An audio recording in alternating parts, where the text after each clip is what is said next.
Σήμερα, Στέλνη, το έχω ξαναπεί, θεωρείται καινοτομία γενικά σε όλο τον κόσμο η συνεργασία των ανταγωνιστών. Συνεργασία ανταγωνιστών. Στον ιδιωτικό χώρο. Πολύ περισσότερο στο κοινωνικό χώρο. Που σημαίνει ότι όλες οι συνεργατικές μορφές, ανεξάρτητα από που ξεκίνησαν, σου πω ένα παράδειγμα. Εγώ ξέρω πάρα πολύ καλά τους γυναικείους συνεταιρισμούς. Δούλεψα μαζί τους στην περίοδο που τους φτιάχναμε, αργότερα που έκανα πρόγραμμα και τους βοηθήσαμε και κάνουν θαυμάσια πράγματα. Και πρέπει να σου πω ότι άντεξαν στο βάθος του χρόνου, κάτω από αντίξωες συνθήκες και με μια διαχείριση η οποία περιέχει τη σοφία της γυναίκας, της νοικοκυράς κτλ. Και προσέφεραν οικογενειακό εισόδημα σε απίθανες περιοχές. Και ξέρω συνεταιρισμούς γυναικείους ότι κάνουν εξαγωγές τρεις. Γκουρμέ. Αξίζουν συγχαρητήρια. Οι κοινωνικές επιχειρήσεις έχουν να διδαχθούν πολλά από αυτά. Πάρα πολλά. Υπάρχουν αγροτικοί συνεταιρισμοί. Κακές περιπτώσεις και καλές. Πρέπει να διδαχθούμε και από τις κακές περιπτώσεις. Θα πω μετά ποιο είναι αυτό που τις συνδέει. Και υπάρχουν και αστικοί συνεταιρισμοί, αλλά υπάρχουν και πολλά δίκτυα. Τώρα είπα ότι εμείς στήσαμε 6 συνεργατικά δίκτυα το τελευταίο διάστημα με παραδοσιακές επιχειρήσεις. Αυτό είναι το μέλλον για την Ελλάδα. Αυτό πρέπει να καταλάβουμε. Ότι σε όλους τους τομείς, και είναι το καινούργιο που πρέπει να βγάλει το συνέδριο, σε όλους τους τομείς μην περαχαρκώνεις, ξεκινάς από την κοινωνική επιχείρηση και λες ότι σε όλους τους τομείς η παραγωγική ανασυγκρότηση θα γίνει μόνο με συνεργατικούς όρους. Γιατί? Θα σας πω γιατί. Γιατί κατά κανόνα η Ελλάδα συγκροτείται από παραδοσιακές επιχειρήσεις, οι οποίες δεν έχουν ανταγωνιστικό πλεονέκτημα. Κατά κανόνα στους περισσότερους κλάδους έχουμε χάσει τη μάχη με τον ανταγωνισμό, γιατί δεν μπορούμε να εισάγουμε καινοτομίες. Και γύρω μας έχει εξελιχθεί η κατάσταση και έχουμε χάσει τη μάχη τη συγκεκριμένη σε πολλούς τομείς. Ο μόνος τρόπος να ακολουθήσουμε και να μπορούμε να την παρακολουθήσουμε είναι να υπάρχει συνεργατισμός και να εισαγάγουμε καινοτομίες. Αν δεν το έχουμε καταλάβει, τα επόμενα χρόνια στην Ελλάδα, γιατί πρέπει να συγκροτούμε με αυτό, πρέπει να έχει πολιτική αντίληψη αυτό το πράγμα. Τα επόμενα χρόνια στην Ελλάδα επιχειρείται η ολιγοπόληση σε όλους τους τομείς παραγωγής. Και αυτό προετοιμάζεται. Και η επόμενη κατάσταση μετά το ΣΥΡΙΖΑ, εάν το έχουμε καταλάβει, θα είναι τέτοια η οποία θα ολιγοπολίσει ό,τι απέμεινε στην αγορά. Επομένως, όταν συγκροτήσουμε δομές συνεργατικές, που μπορεί να είναι σε μικρές επιχειρήσεις, μπορεί να είναι σε επαγγελματίες, μπορεί να είναι σαν έργο φτιάχνουν συνεργατικά σχήματα, και αυτά πρέπει να συνεργαστούν γιατί είναι αδύναμα πολύ.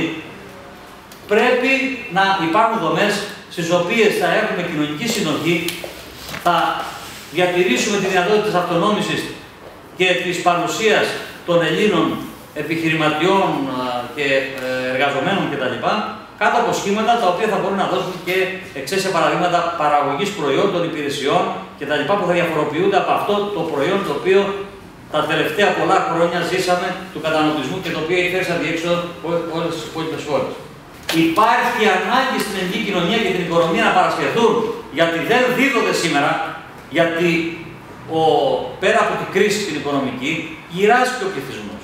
Και ό,τι φέρνει αυτό το πράγμα, χρειάζονται καινούργιες υπηρεσίες.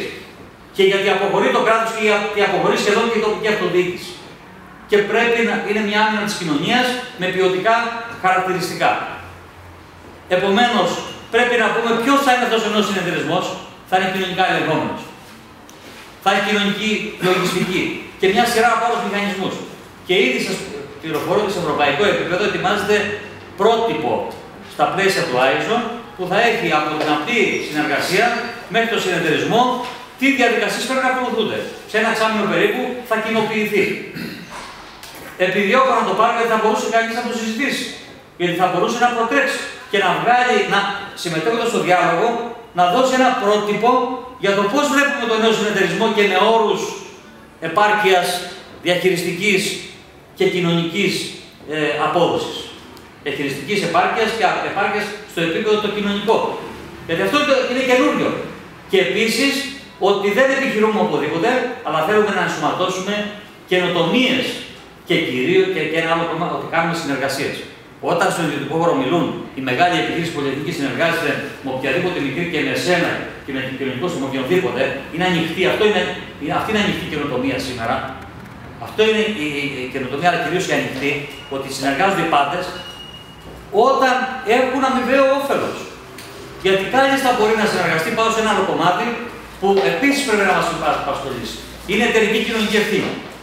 Η εταιρική κοινωνική ευθύνη, που είναι το κομμάτι του κοινωνικού επιχειρήν στον ιδιωτικό χώρο, πρέπει να έρθει σήμερα και αναλαμβάνοντας την ευθύνη την οποία έχει η επιχείρηση έναντι της κοινωνίας, να δώσει προς την κοινωνία και όπως οργανώνεται με τους κοινωνικούς συνεταιρισμούς και τις άλλες μορφές της, να δώσει ένα μέρος από το πλεόνασμα.